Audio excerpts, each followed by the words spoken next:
and I quote, "I'll be there in a minute. Give me a second." Time is relative, folks. Time is relative. Yes. So, hey, cheers to everybody in the chat. They're a division rival. I don't care how many wins they get. Screw them.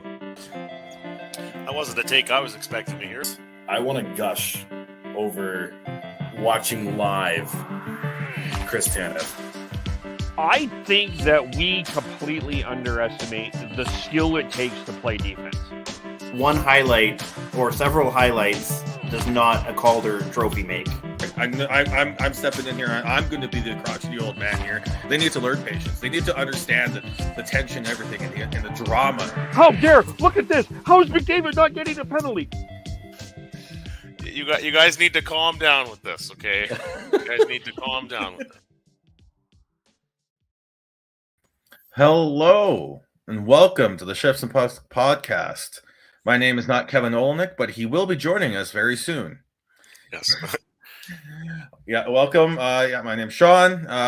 If you haven't listened to us before, be ready for shits and fucks because Devin's here. What the fuck's happening, fellas? Oh, that's the question a lot of hockey fans are having about a few topics these days. Especially reffing. Ask Paul Maurice. Canucks. Yeah. Some few things. Often with the refs, yes. So we got Devin and Tyler here right now. And like I said, Kevin will be joining us in short order, just running a little bit behind. Apparently he took the wrong way home and didn't listen to himself as Mr. Traffic Guy. How, is he getting that old that we're worried about him being a bit senile? Or I'll say the exact same thing. When he's just like pounding the keyboard like hell here, trying to get it. Listen, I will say the exact same thing to his face. Well, to camera. I was telling. Well, first of all, this is such an honor to be back on the same show here with Devin at Gourdhouse 09. It's been, I can't remember. I think the last time Kalen was bringing you wine during the show, and I don't even know when that was. So was that before the season started? Like that was so long ago. I think that was mid-November. I did a running because I was doing a bunch of back-end work for my job, and then Sean started beaking off about something to do with the Flames with Brad Treliving, and that I had to come on. Yeah, and I was out the Devin signal. Being a little bit half cut while doing it was just a little extra.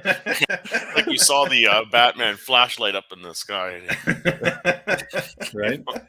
God. Well, like all honesty though, this is the second time that I've seen the new intro. So whenever that started, yeah. Oh, okay. So yeah, that was I think I put that one together for the start of the of the regular season. So I think it still may have been like November, but you were still very few and far between being on the podcast. So it still could have been like the second or third time you've seen it. I disagree though, is because like I still have the cheers to everybody in the chat with the wine. That's a part of it. So I don't know if it was regular season, but anyways, doesn't matter. Yeah. Well, then poor Kevin, we're talking about traffic snafus. I was just telling Sean before we got on the air here that his traffic issues today, or a lot of people's traffic issues today, will not be as bad as the poor fellow that had to escape a train today out west of Terrace here. Ended up on the track somehow. I wasn't not there to see it myself, so it was, take this for what it was. But got out, escaped. Everybody's okay. But there was a train versus car collision that shut down Highway 16 west of Terrace today. So close call. It's a level crossing. It's like the only one left across the main line in BC along Highway 16, and there's a reason why they've been trying to get something done about that. Negligence. It's a very quick little jog, and if you take it too fast and start sliding sideways, you can end up on the tracks. And yeah, shit. Pretty frightening day for one motorist. No kidding. Yeah. And then hearing as well that a linesman had to leave the Oilers Tampa Bay game here not too long ago due to getting a cut. And oddly enough, I think from Evander Kane after an incident with Nikita Kucherov or something. So I don't know who the linesman was. I haven't been able to find that yet, but best wishes to that linesman. It was described to me by one of my friends who's an Oilers fan as a pretty scary scene. Damn. Yeah. It's just Evander Kane's second game back, and he, obviously not on purpose, but yeah, that's serendipitous. Mm-hmm. Yeah. We're doing a good job of stalling here. Hey? Well, you know what? Let's just fucking jump in, shall we? Yeah. Yeah. So, Sean, where do we start? Yeah. Well, on the weekend, we got the unfortunate news that Gino Odjick passed away. And he is a cult hero within the Canucks fandom, and someone who just he's a player that you don't see very in today's day and age. You don't see very much of anymore. The guy who is the policeman of the team, the enforcer, that's not part of the game as much anymore. And also one of the most, from everything I've heard of him, because I didn't have the opportunity to meet him, but he was one of the nicest guys out there that you could meet. Very loyal, very loud. Yeah, still very active with the Canucks alumni as well. Active with the Canucks alumni, very much an activist for Indigenous rights as well. So he's someone who's going to be missed, and he's been battling illness for a while, and it just finally got to him, unfortunately. And the pregame ceremony that the Canucks did last night and bringing back a lot of his teammates was just pretty amazing. And then they're still going to be doing another sort of another celebration of his life on March 2nd in conjunction with their Indigenous game. So we're still going to be able to give him a lot more pay our respects, not only just last night but going forwards as well. Yeah, I've commented that as we get older, and I used to be in the news business, it's you get desensitized after a while to the deaths of famous people, but it just something hit differently with Gino. For all the reasons that you talked about, Sean, just how beloved he was with the fans. It was just a career underdog. And last night on the broadcast, they showed some old clips of him scoring some goals. And the guy had a little flair for finishing around the net there. He had decent hands. It's easy to forget about that because we all think of him as the enforcer, how tough he was and how much he stood up for teammates and all those kinds of cool values. But so it was so easy to root for the guy. And then, of course, what a trailblazer he's been for Indigenous hockey players, and an example of how you can pursue that dream. And how fitting was it against Carolina that Ethan Bear, not long after the news was starting to leak out, he gets a goal in that game. And I was thinking at times, like, Ethan must know Gino's story. And I found out apparently that he actually got to spend some time with Gino. And so you think of his legacy in that regard. And then over the course of Canucks history, where he fits among the most legendary figures in the franchise. And he's really high up on that list. So 52 years old, taken too soon. But to outlive a terminal illness that he was given kind of months to live as a diagnosis at the start, and still last another almost 9 years, I believe it was, I guess quite fitting for how tough that guy really was. Yeah, I personally didn't know much about Gino Odjick. I obviously heard his name through passing. But the fact that he was such a big advocate, like you guys have said, for the community and for the alumni within the Canucks, it speaks volumes to the type of human that he was, and the legacy he leaves behind, I think, is huge, and he's going to be missed. Mm-hmm. And what an impressive collection of former Canucks that came out there last night. I mean, anytime you see Trevor Linden back on the ice at Rogers Arena, just given how he left the organization as an executive and perhaps not great terms. So it's neat to see him there. And then, boy, they had Jeff Courtnall, they had Nathan Lafayette, Kirk McLean. I'm going to miss a few names here. Yurke Lume, Ron Delorme, Stan Smeal, among others. Like, yeah, it just brings back all these memories and feelings, just seeing them out there for that. It was pretty cool. Yeah. I had the pleasure of having a couple beers with Dana Merzen a couple years ago, and he had some great stories about Gino, and you could hear the just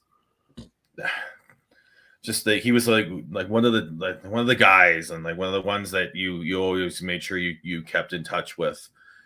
And yeah, the stories of like Dana would have got into a fight and then was like trying to stretch out his hands because your hands would cramp up after having a hockey fight by like when you're either throwing a punch or grabbing onto the jersey. And Gino was just sitting beside him in the penalty box, just fine. Like, what are you doing? Trying to stretch out my hands. I don't need to do that. No.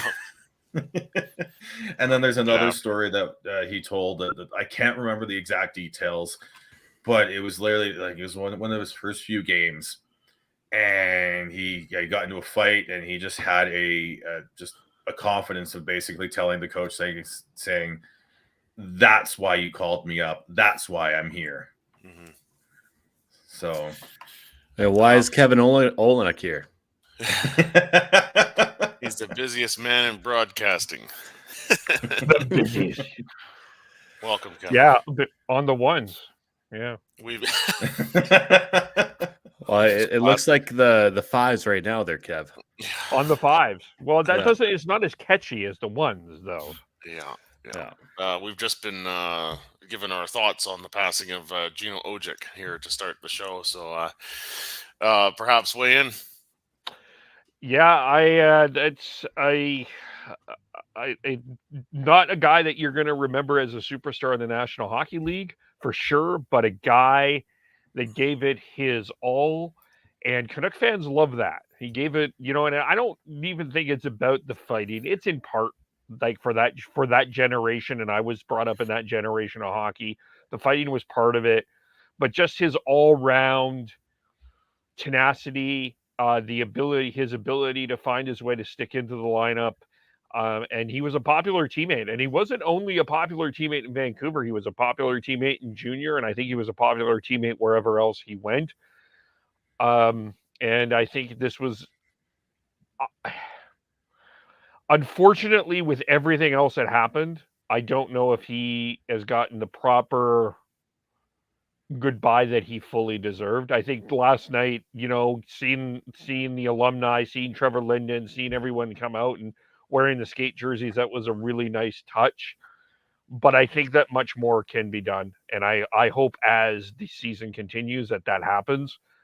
And they have said that they will be honoring him as well on March 2nd for their Indigenous night as well.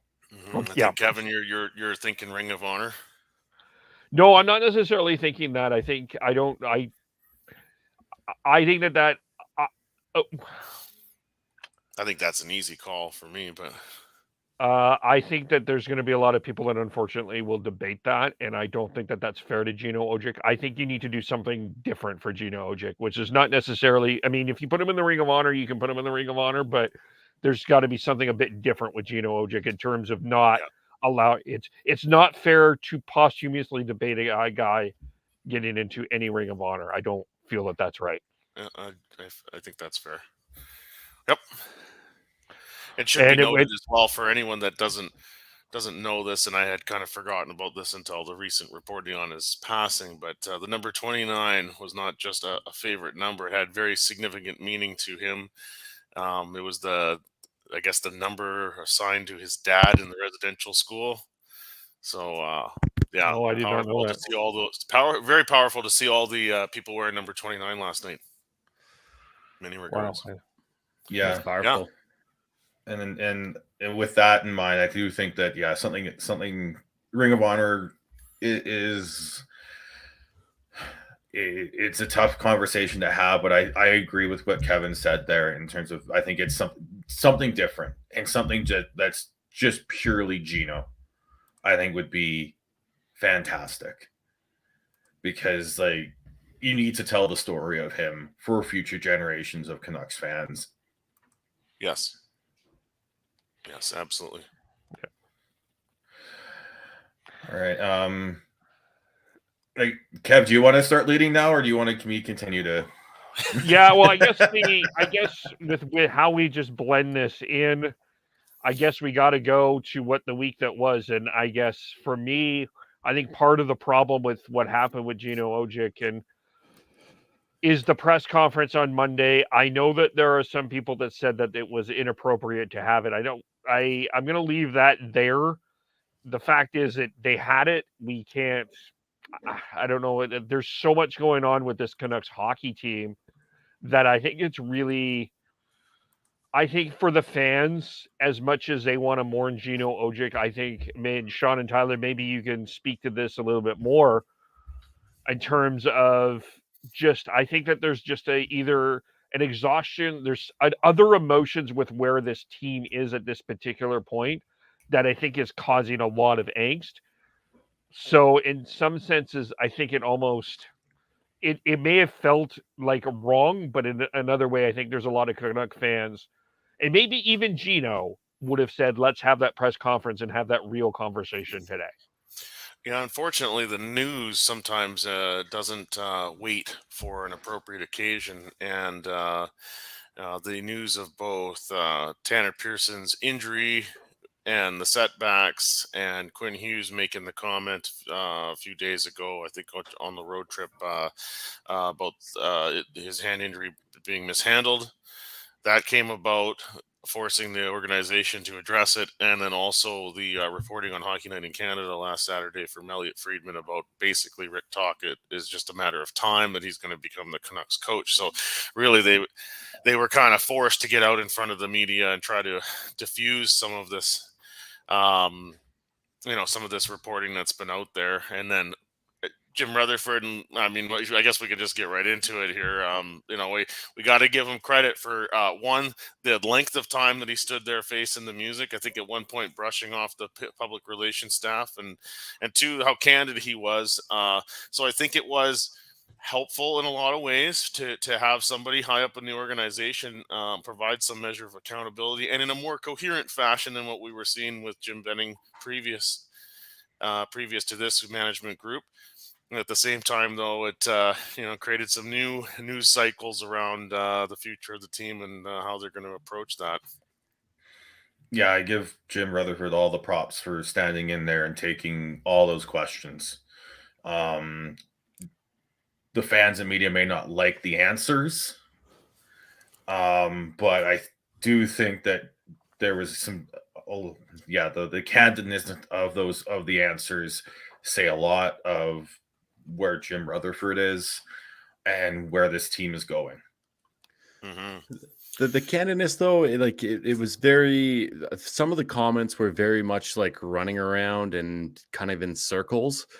I appreciate him once again. Yeah, brushing off his PR guy, saying, "Listen, these media people want to have some answers, and so do the fans. But you need to really prep yourself before saying that." And saying that the core that's here is going to be staying, and then saying that they're going, and then it was just very convoluted as far as I'm concerned. That part was a bit interesting. We were internally kind of passing quotes around as it was happening, and didn't understand that contradiction. I mean, I think what he was trying to say is that the issues are mainly or mostly or perhaps entirely with the supporting cast. However, to make the changes that are necessary here, and the contracts and everything in a cap system, that inevitably, to get a good return, some of those core players are going to have to be moved. Now, I think that, for me, the core, and I've said this on here for a couple of years now, to me, the core of this team isn't good enough. It's not one guy in particular that's the problem. They're all great players and great characters, and we like them, and it's easy to be fans of them in an individual fashion, but collectively there's been a lot of changing around them, and we're not getting anywhere. Changes to coaches, changes to management, changes to supporting cast. They're not making any progress. So to me, it is time to start making more significant, we'll call them R-word changes. Apparently rebuild is still, there's that institutional aversion to saying the word rebuild, but we, refurbish, reconfigure, renovate, whatever R-word you want to use. Jim Rutherford called it major surgery versus minor surgery, and that's the kind of the issue. And it kind of seems like he's finding out on the fly here that this is going to be a much more challenging job that he took on than he thought it would be at the beginning. Yeah, and I think the convolutedness comes with the that lengthy of a press conference too. That's just, but when you get asked so many similar questions, sometimes you end up stepping on your words that you made in previous answers as well. And then you have to sort of, as anyone consuming that, you have to sort of wade through all of that and try and find a way to figure out what the true answer is. And I think what you got to there, Tyler, where I think they don't necessarily want to move the quote unquote core but they may have to. Yeah, I think that's really where they're at, and also that's another sort of subjective term where who is the core, right? Yeah. And from a lot of the talk through the last couple months here, and the reporting from people like Elliot Friedman, I really think they've knocked that core back to bare bones here. I think they're looking at, you've got, Miller's no longer tradable. You're looking at you got Hughes, Pedersen, and Demko, and everyone else fair game, I think, is where we're at here. And for me, Demko and Petey are really the only two that I really, really don't want to see go and figure it out from there. But I would even include Quinn Hughes in the expendable list. And I know that's controversial to say, and he's still good in a lot of respects, but I think, and again, it's not to say that they're poor on defense because of him entirely, but that's their biggest weakness, and he's part of that defense. So I don't think he's that special to the point where he's. Well, I think that's the thing too. Is if I remember correctly, it was legitimately only Petey who was the quote unquote untouchable. Mm-hmm. Everyone else, they'd be willing to sort of listen to offers, but the offer that they would have to get to trade someone like a Quinn Hughes would be astronomical. Yeah. And since we're talking about the core here, I'm very confused and talk about being convoluted within his answers of saying that this year is an outlier for the captain, the heartbeat of this team. But just the year prior to this, he extended JT Miller off of a career year. That's, to me, that it's not just him. It's obviously the GM as well. But it doesn't make, it's not making a full circle here. And that's what's confusing me when the heartbeat of the team, Bo Horvat, is potentially going to be traded. Well, and then I think that's they brought back Brock Besser before that, and I consider him kind of on the periphery of the core of the team, but he they brought him back, and so that's less dollars available for Horvat. And why is that? I mean, the Besser deal was made by this management group. The JT Miller deal was made by this management group. Is it because the owner wants JT Miller? Again, the official word is that there's no influence from ownership, but why would they let that leak, though? But if he has a chance to state his preferences, perhaps, the owner likes JT Miller. I don't know. Because it doesn't make sense otherwise. Well, yeah, that's a big question mark on this management team right now, is choosing JT Miller over Bo Horvat at this point.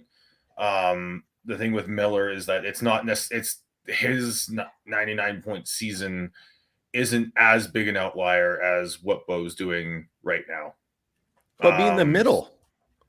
I think, yeah, I'm not defending the decision. It's the one that I've questioned basically all season. And I'm pretty sure if you go back to when that deal was signed, I was cautiously optimistic, but said I knew it was a risky deal.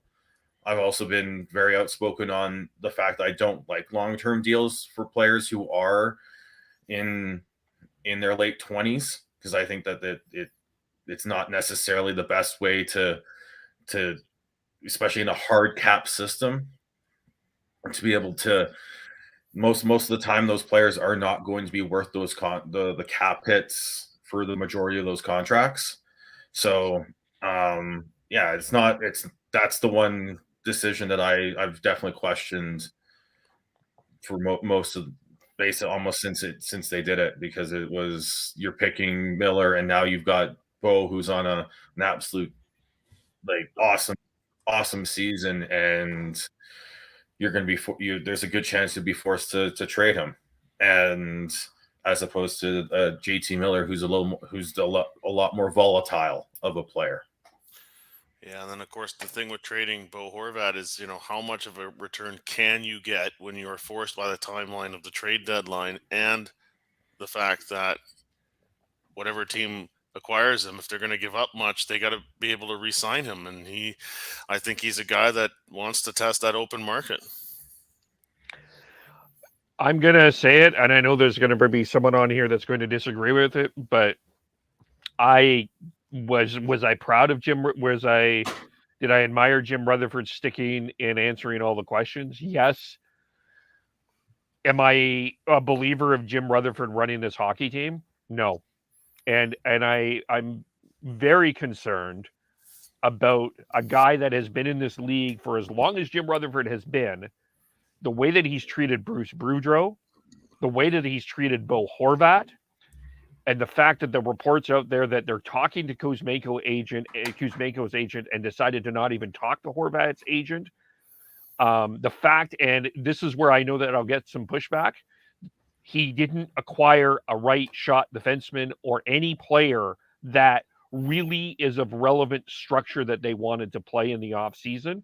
And if this was Patrick Alvin as president and GM and he didn't have the experience, I could go, okay, I can understand that. But Jim Rutherford has clearly is pushing the buttons of this team. And he, with all of that experience, he comes away with nothing. Sorry, that's a red flag for me. And I hate to tell you this, Curtis Lazar has one goal. Yeah, I'm with you on all that, Kevin. That was the glaring need, was the defense. And they did, even I'm sure they were trying to make some moves, right? To quote Josh Donaldson, it isn't a try league; it's to get it done league. Whatever the reason was that they didn't get a defenseman, it's killing them, right? And then those other moves are, like you've outlined, there's reasons to question those as well. So, yeah, it hasn't been that impressive that to this point, has it? And now, when he's talking about wanting to, turn this thing around in a fairly short period of time, when we've seen like a decade of the impatient approach not working, that's really concerning. But and Curtis Lazar is a nice guy. That was his whole mantra coming into Calgary. He's a nice guy. Yeah, and also Curtis Lazar is making $1 million. Like he that's like, if you're gonna use him as the issue, there's one player that you can make that argument with, Kev, and putting money to that you could have done to get a right shot defenseman, and that's Ilya Mikheyev. He hasn't scored in 12. And he hasn't scored in 12 to 15 games. I think it's somewhere within that range. Oh, and then last night, by the way, I just absolutely horrendous, inexcusable lack of defensive awareness on the first goal for Stamkos there, the one that it was number 500. The whole team has had like absolute moronic defensive brain farts throughout the whole season, and I will push back on what Kevin has said. I know you would. Because I do think that long-term, Mikheyev is going to be a fit. I do think that a lot of this has been outside of his control, too. and control.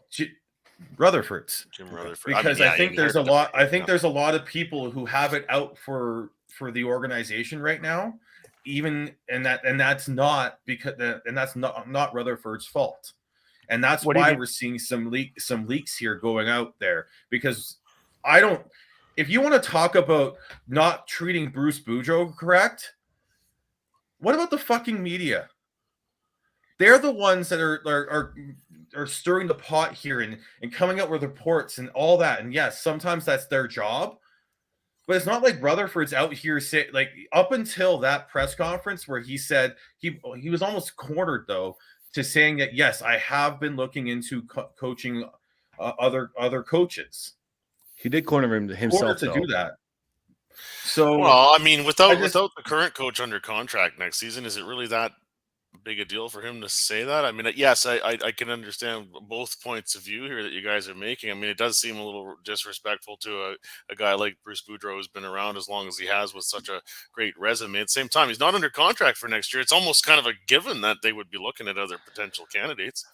But my issue with all of that with the Boudreau part is he came out and he comes out and he says, we want more structure from Bruce Boudreau. He has an outline of Bruce Boudreau and says, this is what we need from you. Yeah. And then he comes up with this off season and he didn't do his part in getting proper structured players into that lineup. So for me, if you're going to criticize Bruce Boudreau, I get it, but you better do your job. And he hasn't done his job. And he's admitted that too. That's fair, and that's fair. But and then that the trickle down effect of that dysfunction, if you want to use that word, I mean, isn't that showing on the ice? This is a team that I think that there's a legitimate argument that they're playing for a coach that they know they're going to make a change. And as much as they love Bruce, I don't know, are they loyal to Bruce? That's an entirely different question. Long, so it's hard to wonder that. The biggest thing that I have a hard time with is the fact that, when it comes from the top down, have that conversation with Bruce first before you talk to the media. Make sure that it's totally transparent between Rutherford to Bruce Boudreau so that there's no like, oh, gotcha kind of media mentality bullshit, right? And it sounds like there was no conversation as far as Boudreau's media availability today in comparison to what Rutherford said yesterday or the day before. Like there's no cohesiveness between it all. And to me, that's one of the biggest issues. I'm a business owner. And if that was the case, I'd be upset with myself before having that conversation with other people. It goes down the chain of events, have full transparency, and you should have no problems. It does seem like there's an issue there for sure. And the other thing that Tyler, one of the things that we brought up with the Jim Benning era that happened is we talked about managing up. Yeah. And let's go back to this JT Miller conversation. If you're managing up and the owner wants JT Miller, okay, do you not push back at 8 years if you're managing up properly? Well, at the very least, or 7 of the length of the contract. The term that's where, I mean, Sean just mentioned it a little while ago here on this show, that you can like the player and he had a great season, but the term just makes you wonder, like, how did that negotiation lead to that kind of term? It's puzzling, isn't it? It is, and I don't.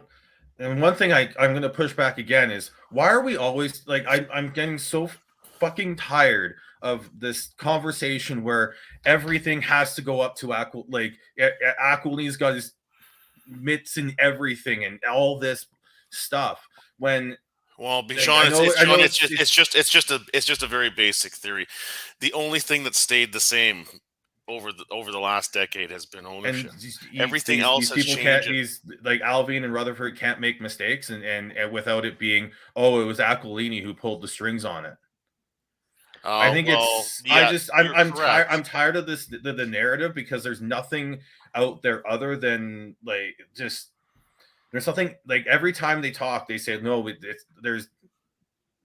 more often than not, the reports from a lot of the insiders are that they have the autonomy. So maybe they just made a mistake. And yes, you do have to get your basically the moves rubber stamped by the owner. Mm-hmm.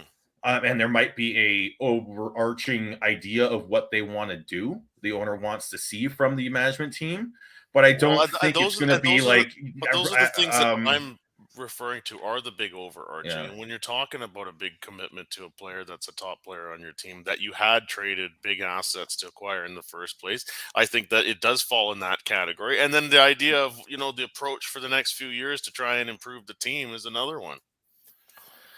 We don't know. It's just speculation. It's certainly not a day-to-day, hands on the controls type of micromanagement. It's not.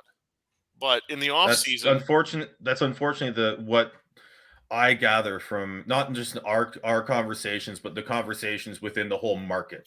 Yeah, I mean that's pretty extreme to say that it's like a Jerry Jones situation where Jerry doesn't have a general manager; he just runs it himself. But it's not it's not that even if people are saying that, but for the idea that Francesco Aquilino would just bring in this management group and then walk away and not have any degree of conversation or connection to the management team on how things are going. I don't think it's that either. I'm not saying it's that. I'm just saying I'm just trying to clarify on what it's not like when Kevin comes up and talks about how it's the managing up, and yes, there is talk about that, and Rutherford did talk about that in his introductory press conference. But it's also, I think that you do that with any owner, any upper management, you do have to do that. Yeah, for sure. We've talked on here before too about, remember, Eugene Melnyk was a guy that was under, and rest in peace, Eugene. I'm not trying to dump on him here, but he was a guy that had a complicated relationship with the fans in Ottawa when he was the owner of the Senators, and when they were having a period of success, Brian Murray was the general manager, and what was he the best at? Yes, making some good moves to improve the team, but the managing up part he was able to do. And they put a pretty exciting product on the ice. Third round a couple of times, Stanley Cup final appearance. It's pretty good. And Jim Rutherford's been around a long time, and I'm sure he knows about how to manage up with different places that he's been in his Hall of Fame career. And I think we saw some of that on display again on Monday. Well, and Berkey was sorry, Kevin. Go ahead. I was just going to say a couple things. I'm not blaming Aquilini for the signing of JT Miller. I'm not saying, but obviously we all agree, business owner Devin would agree. That type of contract, business owner needs to know about it. Fair enough. But, I still put this on Rutherford because it's actually, when you think about it, it's ultimately contradictory to what he ends up saying anyway, because he gave what did he say? 24 to 26-year-old players. That's the core that he's looking to build. JT Miller is clearly not in that core, and the length of that contract will not, unless he's Benjamin Button, he's not going to end up in that core. I want to clarify with that first. He said he wants to acquire 24 to 26-year-old players. I think that's a separate comment as opposed to looking at signing a Bo Horvat or the signing of. And a lot of the discussion last year around JT Miller from Jim Rutherford in particular was if you can't re-sign him and you're not liking the offers and a trade return, he's a really good player. That's a hole now. What do you do about that hole, right? But they weren't looking at rebuilding at that point in time. Now, the whole thing looks like a disaster. It looks like it's a year by year basis, and which is not a good outlook, because if like realistically, you knew that Bo Horvat was going to be up the year after JT Miller. So why the fuck would you hitch your horse to a guy who is volatile, like Sean said, and in comparison to your leader in the community, leader on the ice, off the ice, and is a solid human being, right? So those are the red flags that I come up with that have a hard time understanding what this the upper brass of the Vancouver Canucks are doing, because it is so ridiculously different than what he's saying. Mhm. And when it comes down to Sean, your comment on the acquiring 23 to 26-year-olds, but then you sign a JT Miller for $8 million for the next 7 years and leave your captain high and fucking dry and say that no, this year that he's having is absolutely crazy and it's amazing, but we're not gonna. That's an outlier. We're not gonna acknowledge that, even though JT Miller just had a career year last year and they paid him for it. Yeah, it was almost like, we're going to make this signing and then we'll worry about the rest later. Well, you can't manage like that. I think it was, yeah. I think I can. I'm not. I guess I'm not defending that signing. I think it's a mistake by this management group. I just want to reference Dylan's comment here. I think when we talk about Rutherford, and when I talk about Rutherford, I talk about the whole management team as a whole, because Rutherford, being president of hockey operations, heads that management team. Well, and we So have we're to talking- we have to point a lot of this at him, because he is the one that's going in front of the cameras. It's a bit of an odd structure here as to how the Canucks operate. In some respects, it's kind of nice that the person higher up the ladder is the one that's answering the questions from the media. But then it's like, well, really, like Jim Rutherford's like the de facto president / general manager, and Patrick Alvin's an assistant general manager. And then the ones that have the label assistant general manager are just still part of the management. It's just labels. Yeah, But Rutherford's the guy running this show. And it's not that different than when Brian Burke brought in Brad Treliving. Yes. That's the same thing. Burke brought in Treliving, mentored him for a couple of years, said, okay, Treliving, you're ready and we'll go. And I wouldn't be surprised if we see that same thing. We're going to mentor Alvin, we'll build him up, and then he'll go. And I don't have, honestly, that's a good structure. That is not one of my issues with Rutherford in terms of that. I think that's a good move, right?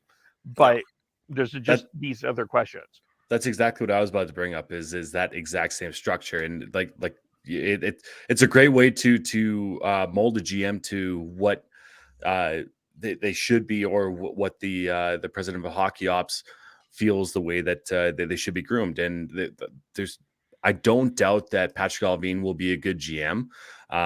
It's just Rutherford's just the figurehead in front of it all. And as of right now, it doesn't seem like the direction that he's going is really definitive until basically right now, when obviously we were supposed to be tanking. I thought we were tanking. You know what I mean? Like those type of comments. Sarcastic response. We're learning with him as a Canuck and hearing from him more often now. The snark and the sarcasm that is part of his way of dealing with the press, and that's an example of it. There, we can go for hours here debating this move or that move, or how he's treated this guy or that guy. We had the press conference. Going forward now, obviously between now and the trade deadline, will be interesting to see what moves get made. For me, I'm most interested in knowing what the season ticket renewal rate looks like. And Sean and I were talking about this a bit before we came on the air. Last year in the spring, and Bruce, there it is, and they got the bump, and they got back in the playoff chase. I was fortunate enough to be at the game against the Ottawa Senators when they were still hanging on by a thread with the Larscheiders there, and Tom rising from above on the scissor lift. Nobody was thinking rebuild at that time. And if anybody there had a season ticket package, they were probably looking at renewing again with a lot of excitement for this season, which has now turned into a quickly lost season.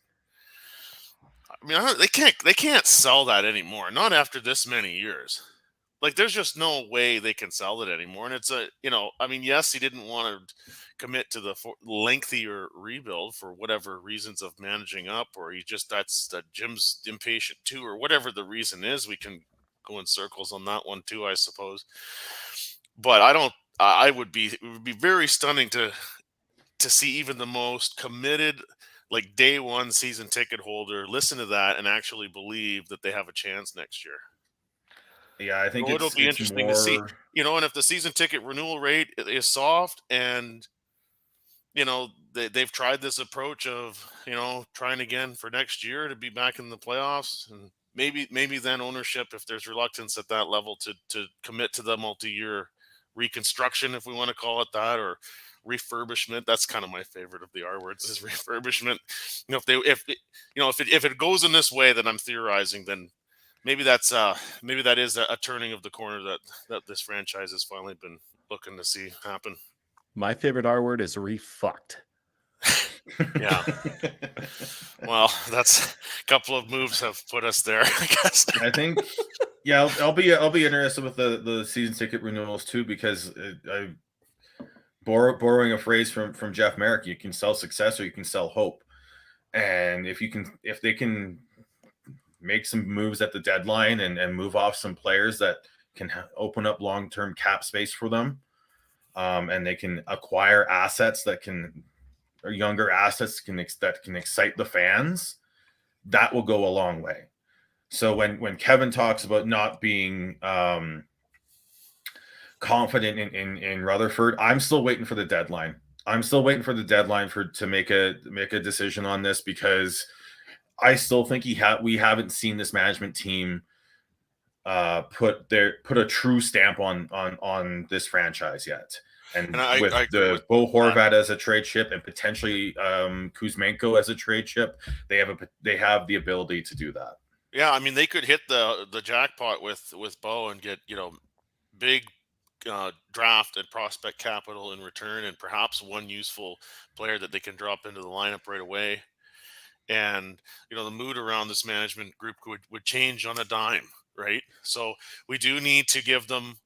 We need to give them more runway to prove themselves. But two, it's so easy to lop in all the other stuff from the past and throw it on these guys and the gals in management. Like we got to be careful with that, in terms of pointing the finger here. Look how fast everything turned within Calgary, of losing Tkachuk and Gaudreau, and then all of a sudden you have Weegar and Huberdeau, right? Yeah. I'm not saying, like, obviously right now it doesn't look too bright in Calgary, but quickly it changed again. Exactly, right. I truly life moves fast, right? I truly believe that the Bo Horvat trade that is inevitable will be big for the Canucks organization. Mm-hmm. And then the one other piece within that, actually there's two other sort of pieces of information that I think we need to unpack out of that press conference. One, the talk about Rutherford talking about eyeing prospects as opposed to picks. I think that's mid to late round picks that he's more referring to, and that's just a pure speculation on my part. I think no one would be. This team isn't going to be looking a gift horse in the mouth and turning away first round picks.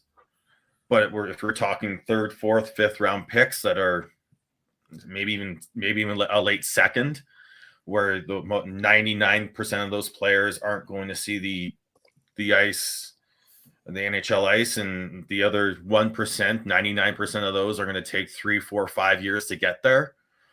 I think they're willing to take a gamble on players who are a little bit closer, and I think that's, whether that works or not is still up in the air. I can see the pros and cons to both sides, but I think that's something that I've looked at and I read and heard and then went, I wonder if that's what he's more referring to as opposed to saying no to first round picks. Well, when we talked about the Bo Horvat trade last week, one of the things that I was thinking a little bit more about was the idea of at least having players that have some experience in the NHL, because they're, in terms of a development curve, they are ahead than a draft pick would be. I mean, whether you think that they won't work out after their first one, like apparently 22, after 22, and for some people's Twitter, they're done. But we have seen people find new homes. Juuso Välimäki has found a new home, going pretty well in Arizona. Everyone's analytic darling last year, Valeri Nichushkin, was a toss-off from Dallas, and it became an analytic darling, by the way. So, and you want to talk about a guy that resurrected his career, Sam Gagner, Luke Schenn, There's a number of them that have been able to do it and have found a way. I actually don't mind that sort of philosophy, because I think in terms of where you're at, like, I think it's not the quantity of draft picks, it's the quality of what you're actually picking, right? Like, it doesn't, you could have 32 picks, and if only one pans out of 32, is that a successful draft? No. Like, Well, like, and the other thing is too is, quality. Okay, well, quality means, relative to the vision you have for your team. I mean, if you're just sort of randomly plucking players with no sort of long-term view on how they're all going to fit into the puzzle at some point, that's not helping. Weren't people thinking Tage Thompson was a bust, by the way? Just onto that point. And Mark Giordano, he's a fucking bust, right? Yeah. Development is always huge too. And I think that's something that the if I'm going to say it as a positive, at least in a short sample size, the way that they're handling the development of younger players so far, sending Niels Höglander and Vasily Podkolzin down into the AHL and getting them to learn a more structured game, I think is going to help them in the long run. It's better than fucking Flames. That's been an underappreciated part of this management group, and and I don't think that's been done as some sort of like covert way of tanking the season before people got onto the whole tank thing. I don't look at it like that at all. No, it philosophically, it does seem like they're more committed to doing that than the way it was in the previous management regime.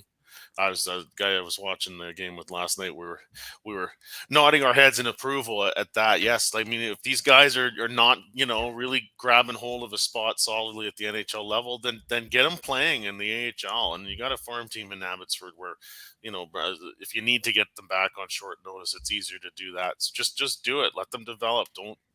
It comes back to that whole having some patience thing. Well, at least that's one sign where they're showing some. I'm going to say this again. Tanking doesn't work.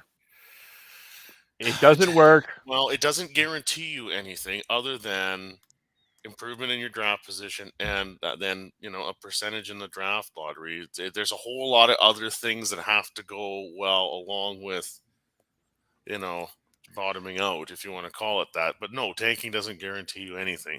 If people are thinking tank and then automatic, you're getting Connor Bedard or somebody of comparable skill level, there's a lot of other things that have to go correct for that to all pan out. But that approach is not one that the Canucks have really committed to, and they haven't gotten anywhere with the approach they have taken. And how much are you really trusting within your amateur scouting as well? Right? Because if you are doing your due diligence and making sure that your amateur scouting is a top notch, then you really shouldn't have a problem picking within the top 10 and getting a decent player that's going to be, middle six at least. Right. And on average, yes, your top or your first round picks have 1 in 3 chance to make an impact in the NHL.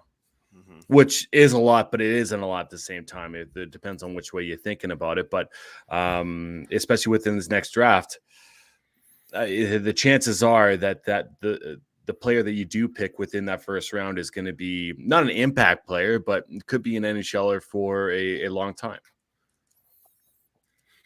Yeah.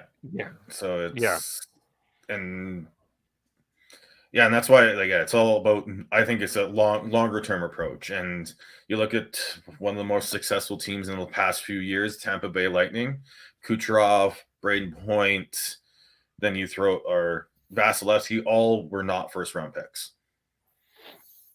Nick Perbix, and then 6th round pick. Nick Perbix, they have Ross Colton. You look at, there's just more ways to do it than just bottoming out, tanking, and hoping to get top end picks that way. The 2018 draft, the Quinn Hughes draft, only one player has played a game in the NHL for the Canucks, and that's Quinn Hughes. For Tampa Bay, as an example, 2018 they have 2, 17 they have 4. But 20. It's just, you look down the list of just in terms of It has you have to do it's all about all round drafting better. Like, isn't one of the greatest another one of the greatest players who have ever played this game, Pavel Datsyuk? What round was he picked in? I don't know. 9th, wasn't it? Way down. Yeah, but it wasn't. Yeah, like Henrik Zetterberg was way down there. You have to find players in more than just the first round.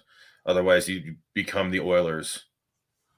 Yeah, and that's a cautionary tale. And yes, the Oilers are looking good right now, but that's a cautionary tale for sure. They've started to find other players slowly. Yeah, no defenseman though.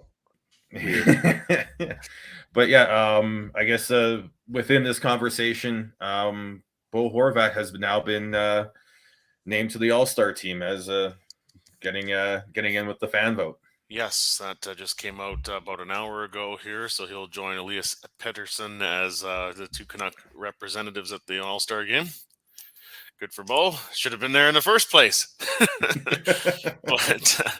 But the season he was having at the time the initial rosters were announced. But yes, good for Bo. We've been talking about Bo so much, we'd be remiss to not mention that he's been chosen to the All-Star game by the fans.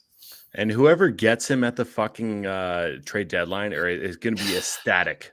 Ecstatic. Yeah. I've heard Boston being involved. I've heard Colorado. But imagine Boston handing the torch from, depending on whether or not they can sign him long-term or not. But passing the torch from Bergeron to him, holy shit. Fuck off, Boston. Yeah. Well, that one we just got, in terms of, Canuck fan emotions and bitterness towards the Bruins, we'll just hope that one doesn't happen. But if it does, fans, for God's sakes, it's time to move on. And Toronto has 0 corpse with Boston. 0. None at all. Yeah. There's no history between Toronto and Boston. They've gotten along very swimmingly. Yes, it's fucking great.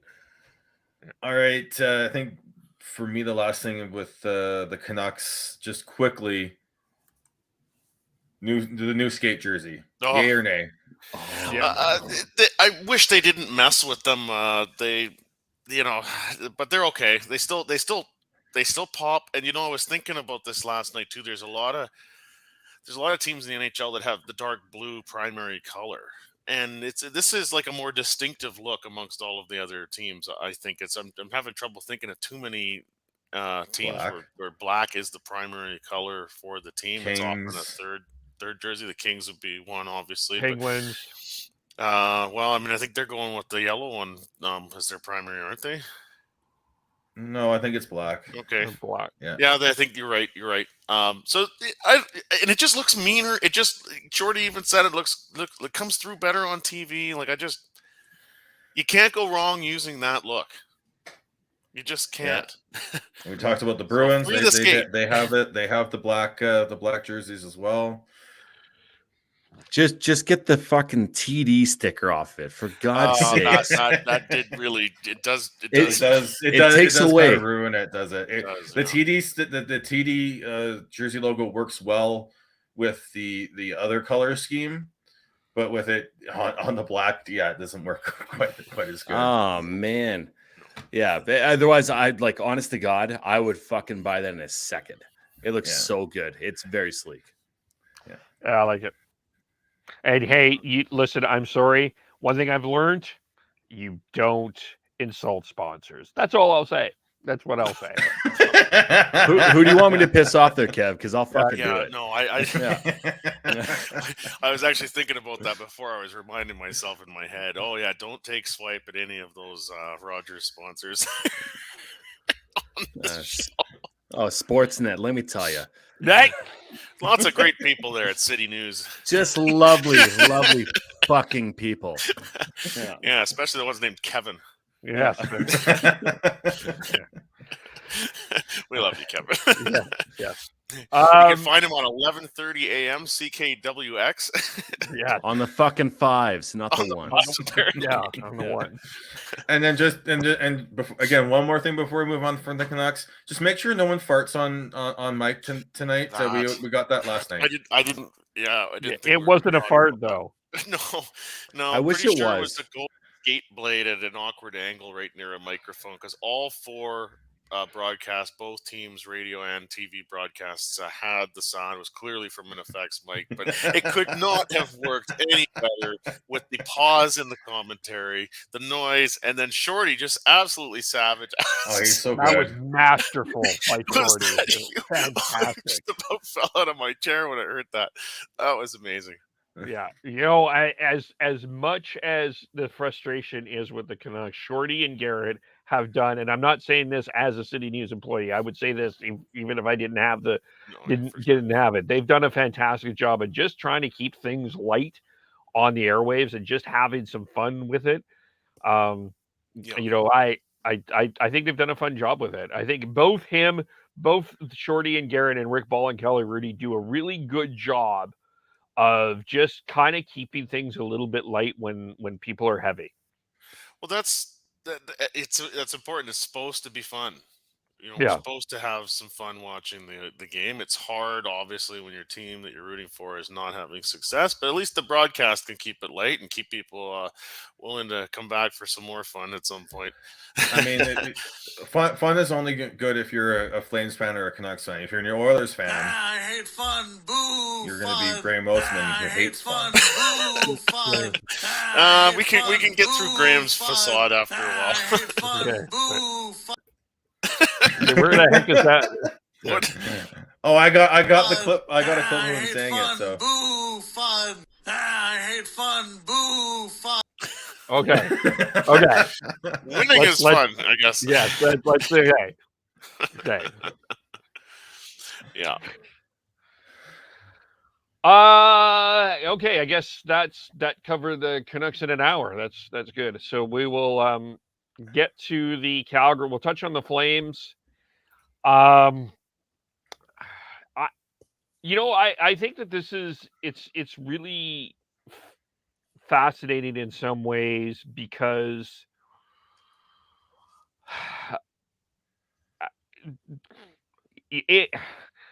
this fan base, and Devin's back. This fan base fell all in love with what the Flames did last year, and Daryl Sutter's quotes were amazing. Now he can't seem to. They have completely lost faith in Daryl Sutter and all of that. And I think there's for me, the decision of not playing Jacob Pelletier when the Flames brought up Walker Duehr, and you're playing Walker Duehr, and again, I really like what Walker Duehr is bringing to the team. I really do. But why are you playing Walker Duehr and not playing Jacob Pelletier? That to me just feels bizarre to me. And I guess from this part, Saravelli apparently went on 960 today and says, we're having a discussion about a rift between the GM and the coach. I don't think that I'm not buying into that as much as other people. Why not?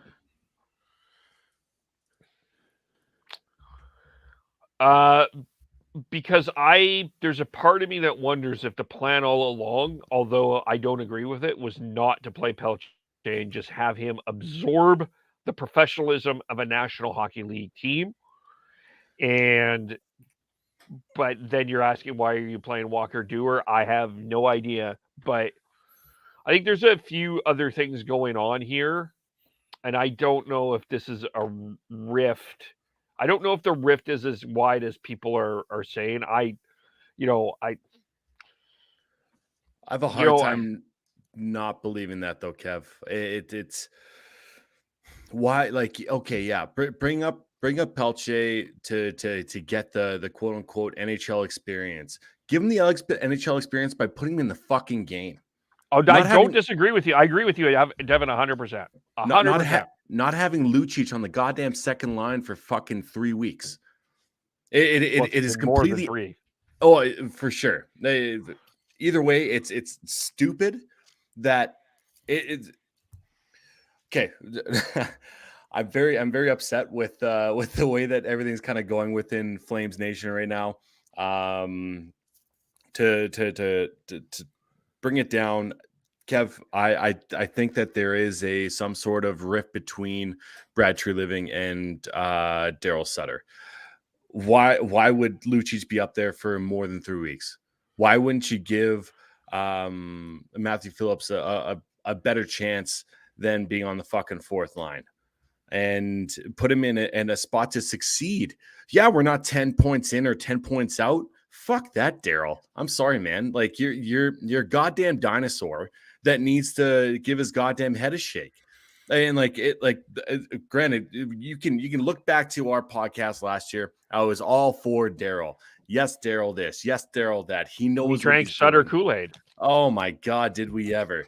And it worked last year, but you're married to this fucking Jonathan Huberdeau for another 8 years after this. It hasn't even started his new fucking contract. It's 8 years, and you're putting him in a spot to not succeed because you have won 2 cups, Daryl. I'm sorry, man. Like, yeah, you have won 2 cups. How long was that ago? That was over a decade ago. The game has changed. You need to be more of a yes person than a Daryl person, and it doesn't make sense to me. If you want to bring don't bring Pelletier up and give him oh, you could play. Oh, you're gonna be in the pregame warm up. Oh wait, no, sorry, you're gonna be fucking benched. It doesn't make sense to me. The development of this organization is being very much questioned, and it is okay. Brad Treliving does not have a contract after this year. Daryl Sutter is making very, as far as I'm concerned, blatant moves to say to Brad Treliving, yeah, bring him up. Go do it. Yeah. Am I going to play him? No, I'm not. Walker Dewar, he is a Daryl Sutter type player. He's a bigger body, and he's done a great job. Nothing against Walker Dewar whatsoever, but give the highest scorer in AHL this year a chance. Give Jacob Pelletier a chance. Put him in a top 9. Even if you put Kev, you love Michael Backlund. Put him with Michael Backlund and see how well he does. Don't put him on the fucking fourth line and let him have 9 minutes, 8 minutes, 7 minutes, whatever it is. I don't know. It's just there's a lot of stuff that's been happening within this organization, and I'm not impressed with it. And I'm not. Honest to God, after last night, after it kind of got away from the Flames against Colorado, I turned it off. I couldn't watch it because I knew Daryl Sutter wouldn't surprisingly enough, he did change up his lines in the third period, but how long does that take? Yeah, they switch it up to the what everyone thought was going to be the first line, which is Huberdeau, Lindholm, Toffoli, which didn't work at the beginning, and then started all of this. Mangiapane, Kadri, Coleman, Dubé, Backlund, Lewis, Dewar, Ruzicka, Lucic. Yeah, and let me say this about Milan Lucic. I think I love Milan Lucic. I think that Milan Lucic. I think there's more. I think in terms of that Sutter Lucic relationship, I wonder if there's more going on there in terms of loyalty than just 2 Stanley Cups. I think that Lucic has gone through some very personal stuff that you can Google and find out for yourself that we won't get into here. But I think that one of Sutter's things is he's been too loyal to him. And I legitimately think, in terms of Lucic, I think he has to be a 13th forward. I don't think he is any more effective than a 12th, 13th forward that you put in the lineup. And I just think that's where Lucic is right now. And, I think Pelletier, I think Walker Dewar can do a lot of the things that you expect Milan Lucic to do. And I think Jacob Pelletier can bring a sense of some sort of emotion into this team. They don't have any. They don't start with any fire. Curtis McDermott pushes people around, and Milan Lucic stares at him as if he's Goldberg. Like, I don't know. Like, there's not a lot of emotion coming from this lineup, and I think, it's a sense of comfortability really right now. And until this team gets out of this comfort, I have to wonder, and I think it's a legitimate question if they end up making the playoffs. I think that you can make a legitimate argument that they may not. Hold on. I want you to go back to that the being comfortable. Is that because Daryl Sutter is sucking the fun out of hockey? Look at Tyler Toffoli's goal last night. How happy was he once he scored? It was a sigh of relief. Go look back at the goal celebrations of the past fucking month, man. It's the fun is not there for them anymore. Mm-hmm. It is just a drill sergeant of Daryl Sutter being like, this is the way it's got to be. We are in it. And hey, listen, it could result in a Stanley Cup. Right now, it doesn't feel that way. It doesn't. It's not fun for the fans. It's not fun for the players. It looks like, and it like the fact that I love hockey. I love hockey so much, man. But the fact that I after that third goal, I shut it off because I was like, why the fuck am I going to watch this? Mm-hmm. It does make you wonder, nowadays, is that does the shelf life of a coach like a Daryl Sutter get a little bit smaller over time? Does that style wear off quicker? Players hold so much power now in the economics of the game that when they, kind of get tired of that, they don't seem to be afraid of the consequences that could come as a result of that. Look how happy Buffalo is whenever they score. But can they maintain that, right? Like, that'd be interesting to see. No, but what brings that? What fuels that? It's young players coming from the minors and being like, holy shit, I'm in the NHL. Holy shit, I'm taking charters. Man, everything's amazing here. I'm playing with good players. Like, you look at Andre Kuzmenko. I mean, that's infectious, isn't it? Just the way he is. Absolutely. God, it honestly just gave me chills thinking about that enthusiasm that is missing within that the Calgary Flames locker room. We've been talking about the Calgary Flames locker room since Gio was there and wondering what the fuck's happening. And granted, it's a completely different regime and completely different core that's involved with that right now. But it still has a massive question of what fuels these guys. Is it the paychecks? Is it? But it can't be. It has to be the love of the fucking game, and that is something that is missing right now. And I'm very concerned within this organization with having Daryl Sutter a part of it, whether or not it's going to be potentially a GM. Everybody's kind of speculating it because it seems like he's making the big moves and being like, well, we're missing a top 6 player. Lucic, get in there. And especially when Walker Duehr scored his first fucking goal, put him up on the top or that second line or the Kadri Huberdeau line.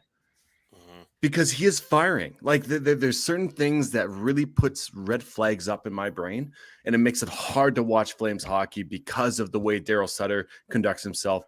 Last night was the very first time you could the press conference after the loss to Colorado. You could tell he was very upset and very testy and being like, cool. Well, if you want to write about that, you definitely could. It's just I'm to a point where I'm fucking. You're just sick tired of it. Yeah, and it's been 2.5 years. Yeah, but he just got an extension too. So what? Like the reality is that he's going to be here for at least another year, if not 2. Well, it depends if ownership wants to eat a coaching contract. I guess. They do not. The ownership is, and they love the Sutter family. They've always have, right? That's the thing. Yeah. I mean, thank God I fucking cheer for another goddamn team. Granted, they're not much better. That's a whole other questionable issue in my mind, but we don't have time for that one tonight. No. Sorry, Kev, keep going. Yeah, I guess. Yeah, I it's concerning just the way that they're. I mean, I keep having this hope that Pelletier, he's eventually gonna play Pelletier, and you know what? I think. What they play Saturday against Tampa Bay. I mean, I almost think that the stubbornness is going to eventually have to wear off here. But the other issue with the Flames that I think is important as well, and the other guy, God love him, but Michael Stone is not a sixth defenseman in the National Hockey League, and I know what Sutter is trying to. It's not a guy that you put. I know that we talk about the chaos giraffe that is either Tyler Myers or Nikita Zadorov. Michael Stone is a chaos. Is also a chaos. He's a chaos puppy in terms of we don't know where that slap shot's going to go. It might go somewhere near the net. It might hit someone in the head. But you cannot put him out. Why isn't Connor Mackey hasn't played in at least 2-3 months, and I understand that he wasn't great when he played, but I think that's another guy that has to get a shot here, and it's just I'm not. And again, I'll say it again. Flame fans don't want to hear this. You miss Eric Gudbranson. I know you don't pay $4 million a year for Eric Gudbranson, but damn it, what Eric Gudbranson brought last year, not there this year. No, not there this year. That bottom pair is an absolute just mess. You don't it's. As you said, you got the Chaos Giraffe and a Chaos Puppy together. What's going to happen? That can't possibly work out, can it? It's hard. It's a good cartoon, but not a good National Hockey League defense pair. No. And Zadorov's had a good year. As far as Zadorov being the best Zadorov that you could hope for, he's been all right. He's tied himself within career goals, which is 7, and. I mean, the biggest question, Kev, is do you trust a Connor Mackey to come in and kind of shelter or stabilize that third unit on the back end there? And I don't think you can. So you got to expect that Brad Treliving is going to be looking for Luke Schenn. A type of player like that, and that brings a bit of leadership and is able to help that defense settle the fuck down. And that's a reality of it, and that's not going to happen until maybe mid-February when you do have the outliers of other than Chicago and Arizona. You have the middling teams of potentially St. Louis to figure out, and Ottawa, because that Metro, or not the Metro, the Atlantic Division is pretty much set right now. Mm-hmm. Well, the question then becomes, and Treliving has said this before, you have to show me that you want it, and based on what we're seeing, we haven't showed it, we haven't seen that. But the other criticism that no one is giving Sutter a pushback on, why is he not mixing these pairs up? I'm sorry, Hanifin and Anderson have been a tire fire, and Tanev and Weegar have been great together, but I think it's time to split Anderson and Hanifin up.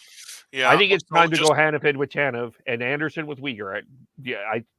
I think everyone needs quality time with Chris Tanev. That should be a podcast. Quality time with Chris Tanev. Sounds like a good one, actually, with Dad. It's of course it's the whole puzzle pieces thing, right? So as soon as you move one, then what is the trickle down effect there? And Daryl would have his reasons, but he doesn't. We don't get the opportunity to really pick his brain about that. But I don't think he's just haphazardly throwing some pairs together and saying these are my pairings and I'm sticking to them. There would be a reason, and then you do have to weigh the pros and cons there of. If you improve one pair, do you weaken the other ones more than the improvement you get, right? That's the caution. And you definitely do. If you bring Anderson with Weegar, I mean, Anderson, his 2-on-1 game isn't the best right now. Both of them are liabilities within their own defensive zone. They have offensive upside. Weegar throws pizzas up the middle at least once a game. Anderson does. I don't know. You solidify that the quote unquote top pairing of Hanifin and Tanev, which is ideal. I think that's a great pairing. But like Tyler said, it's just what are you left with? You're left with two other pairings that are very not defensive orientated, and it's goddamn scary. And goddamn it, fucking Markstrom, make a fucking save in the first period, please. Give the Flames a chance to fucking win. Okay, I'm going to defend him a little bit. He hasn't been great, but he hasn't gotten a run support either.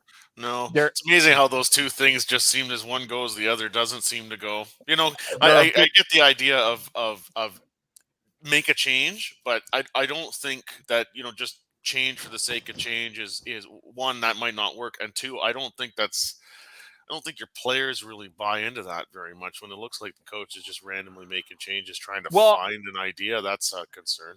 Well, to me, I think one of the reasons they lost to the Oilers is because when Tanev went down, their defensive players those defensive pairs didn't have the chemistry that they had with Tanev, and I think that's ultimately was something.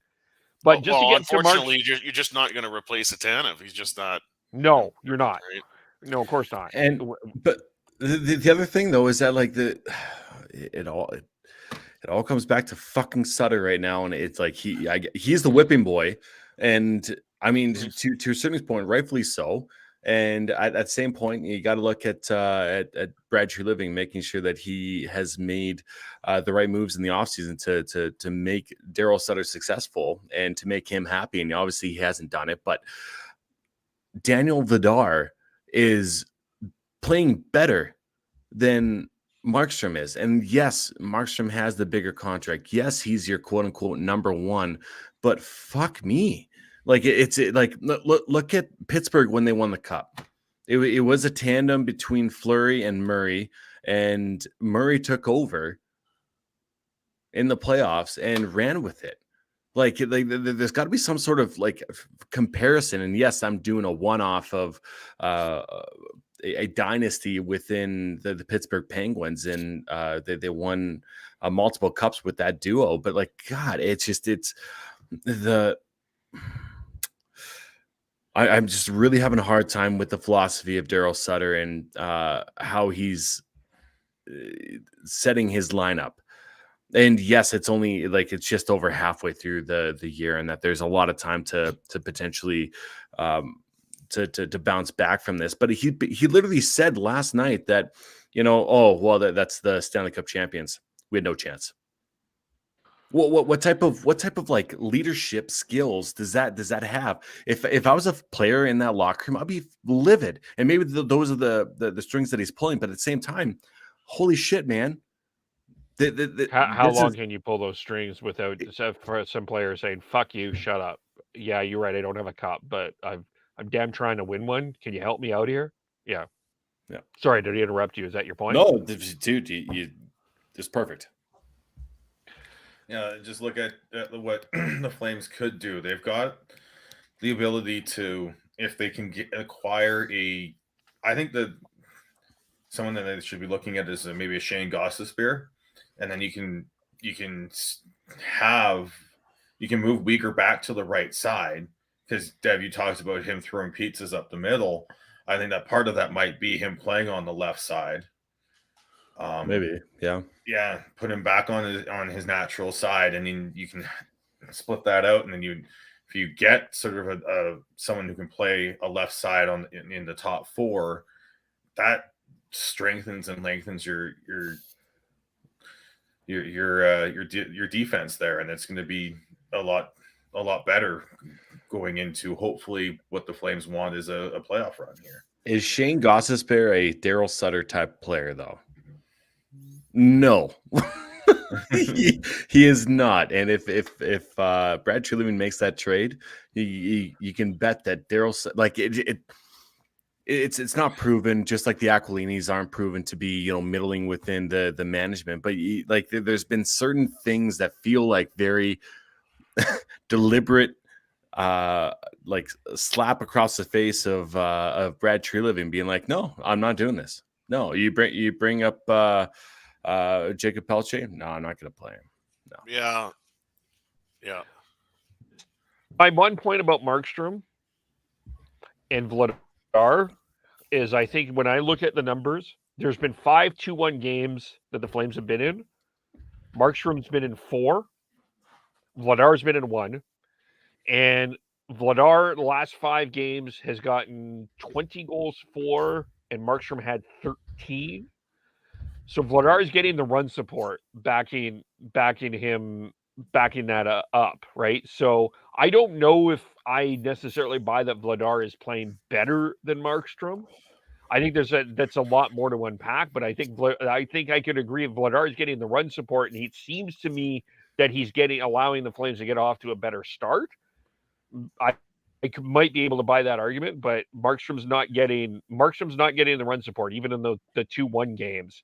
I think, you know, there's a lot more to unpack within these numbers, but that's 2 straight games that the Flames only scored 1 goal last night, and yes, they were down 3-0 early, but this team isn't getting off to a great start either. Let Vladar run with it. Let him run with it and see where he goes. Like, what's the fucking worst case scenario?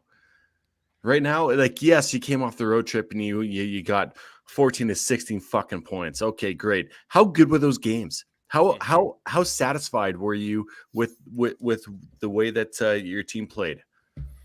I'm sorry. I will say I think you'll need both. I think you'll need both Markstrom and Vladar. And I agree for sure, but let him run for at least 5 games. At least 5 games out of 82. Yeah, is that so hard to fucking ask? Like, and on that too, like if you're a player in that dressing room right now, and the results are middling, and maybe people are not believing in the whole plan here, whichever goalie's getting you wins has to play. And it's not that they don't agree with or it's not that they don't believe in Jacob Markstrom. We've kind of saw this earlier in the year with the Canucks with Demko and Spencer Martin. It's like, well, it's not like they don't believe in Thatcher Demko, but he's struggling and they're low in the standings.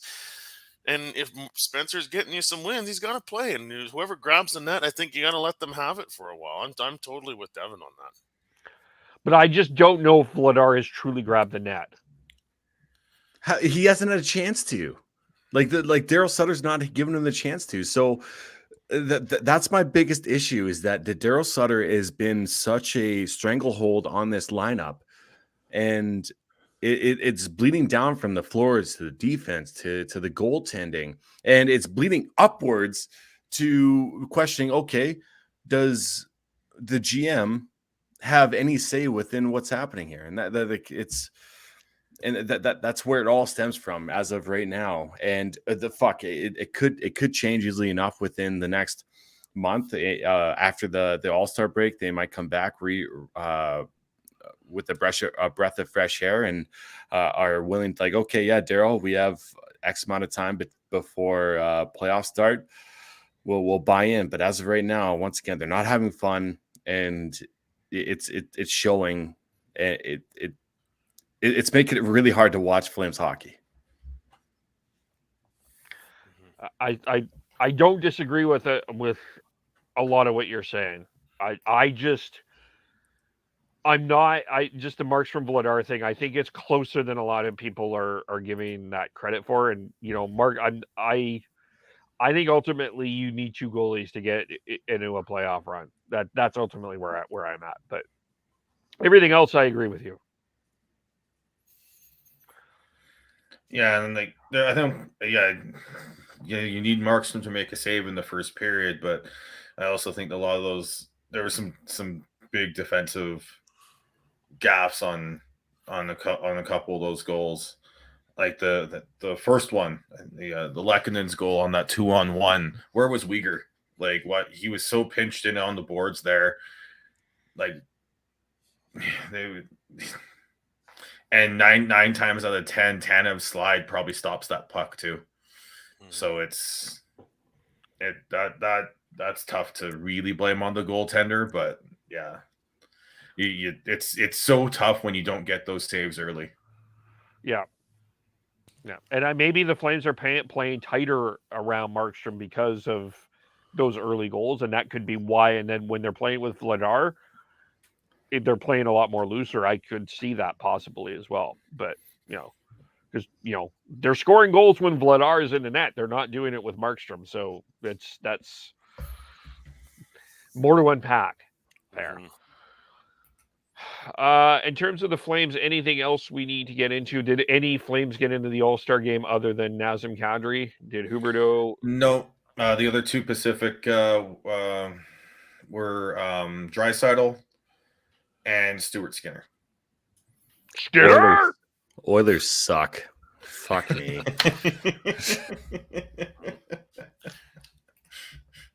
Yeah. I hate fun. Boo, fun. Okay, enough.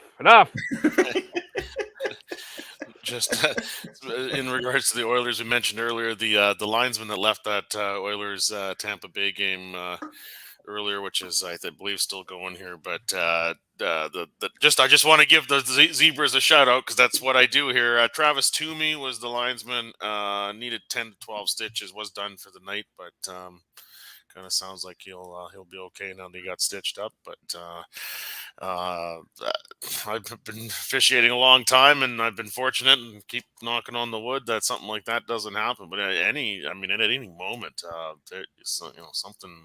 A skate incident can affect the officials too, and no one likes to see that. We've had enough scary occurrences in sporting events lately. Yeah, absolutely. Yeah. We're gonna save the Ivan Provorov conversation for a lengthier time to have it because we are at a minute 31. Not that we don't want to talk about it, but it's not something that I think is a 10-15 minute conversation. There's a lot more to unpack here in terms of I think there's a lot of issues here to unpack in terms of that. So let's pause the Provorov conversation. Not to say that we don't have it, but we want to make some time for it.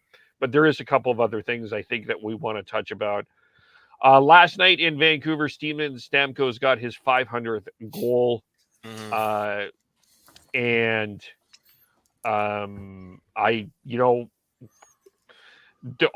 I think he turns out to be one of the underappreciated stars of our league in terms of a lot of ways. He's Hold on, Kev. Are you calling him a superstar this week? star of this league. He's a goddamn superstar. Good God. I mean, it's not as clear cut maybe as some of us want to make it, but I'd throw him in that superstar category. I mean, he was drafted first overall. He got a 60-goal season and now 500. And Stamkos, loved his interview with Dan Murphy after the game. You just really feel how much it means to him to have gotten to this level of success in his career, and then the Vancouver crowd very gracious with him as well, giving an ovation. And he did note when he had the 60-goal season, that one came in Winnipeg as well, and a little extra meaning for him to do it in front of a Canadian crowd, and that's got good awareness of the significance of those kinds of milestones. So congratulations, Steven Stamkos. Yeah, the second best scorer of the is a goddamn superstar. Yeah. Second of the salary cap era? Yes. Is that what you're saying? Yeah. Ovi Stamkos. I'm feeling like Devin with his Austin Matthews might argue that. Yeah. But Matthews could surpass him, but he's not there yet. Yeah, he's still a young pup there, Kev. Give him a little bit. A young pup. Yeah. Is there anything else we need to discuss? No. Yeah, we're just going to get everybody riled up again. We're going point through point of the CBA. So listen, buckle in, everybody. Yeah, especially the section on buyouts. Where's my buyout? Which may be explored at a hockey team near you. Ryan Pike, where are you? Oh, and I credit Dylan. We should also give a stick tap to Ryan Miller, honored by the Buffalo Sabres. Yes, thank you. Getting his number 30 raised to the rafters at the KeyBank Center tonight. Obviously, an outstanding career with the Sabres and a pretty solid tenure with the Canucks as well. And where else did he play? St. Louis. I might be missing. That cup of tea in St. Louis, and then a few seasons backing up Gibson. Right, in Anaheim. Yes, and a pretty good run with the U.S. National team as well. Silver medalist at the 2010 Olympics. So just acknowledgement for Ryan Miller and on a great career and that being recognized tonight. Yeah, Miller, how'd that go in 2010? Hey, Wow. Wanted also just give me a quick second here. I just want to make sure that I pronounce her name because a new star was born at the women's tournament. Oh yeah, the U18s.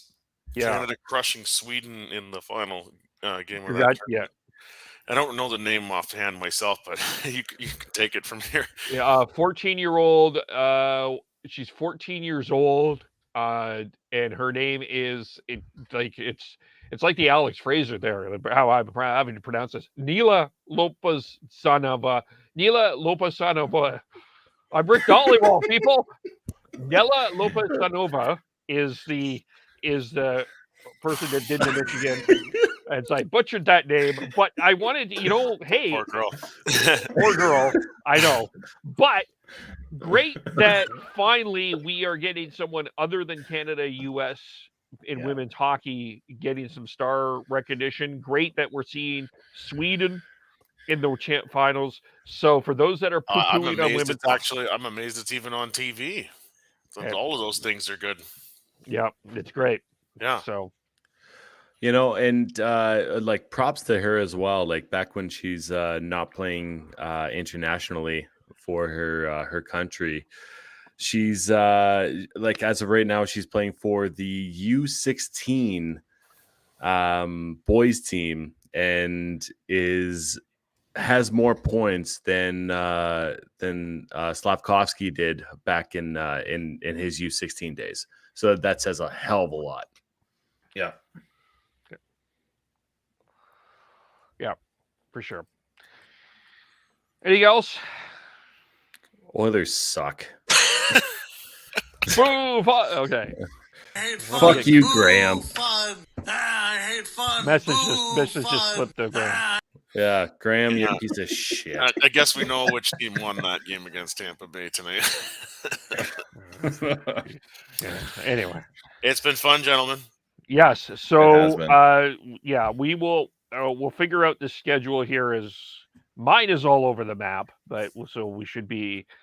But we're back. We'll be back to talk more. Lots to get into. Follow us. We'll have our daily news packs, and I'll do those. All that sort of stuff. We'll keep you up to date. Even Dylan will smack talk me, I'm sure, somewhere down the road here. But how do we follow everyone? I am BearderConnect03 on Twitter. And I'm on Twitter at Tnoble, Tnoble.